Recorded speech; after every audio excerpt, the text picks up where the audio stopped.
dirais sans embâche que le patriarche Justin-Marie Bomboko mérite, et ce à juste titre, d'être remémoré comme l'homme d'État qui, à l'orée de l'accession de notre pays à la souveraineté tant nationale qu'internationale, a su accomplir, et ce, il faudrait bien le rappeler, dans un environnement international caractérisé par la permanence du danger, des actions vitales, lesquelles ont assuré la survie de notre patrie en tant qu'État-nation. De la même manière, il a mis en place une politique extérieure innovante pour l'époque, car ayant la diplomatie publique comme cheville ouvrière. La foire internationale de Kinshasa est une illustration parfaite. À ce propos, j'aimerais saisir cette opportunité pour lancer un vibrant appel aux autorités du pays, afin que ce merveilleux outil qu'est la FIKIN soit rétabli dans son rôle originel. Rôle qui est d'ailleurs d'actualité de nos jours, dans ce monde de plus en plus interconnecté, lequel est de favoriser l'émergence d'un hub d'échanges internationaux au cœur de l'Afrique à l'échelle planétaire.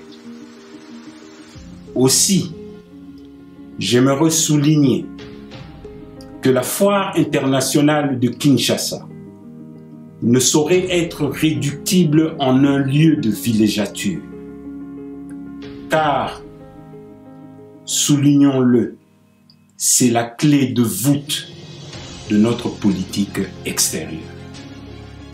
En dernière analyse, je ne saurais clore ce registre sans rappeler que tout au long de sa vie publique, le patriarche Justin-Marie Bomboko, et ce en dépit des vicissitudes de la vie politique, n'a épargné aucun effort pour disponibiliser sa longue expérience des affaires publiques dans l'optique des résolutions des grandes crises politiques qui ont émaillé l'histoire de notre pays.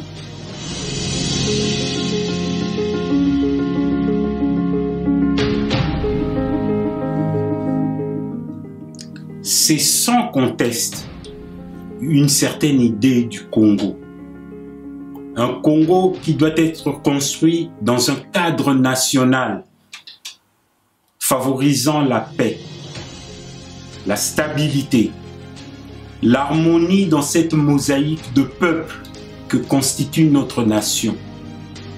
Un Congo destiné à réintégrer la marche du progrès grâce au dynamisme de ses forces vives. Un Congo conscient de ses potentialités tant humaines que matérielles et qui, de ce fait, se doit de contribuer activement à l'avènement d'un ordre mondial favorable à toute l'humanité.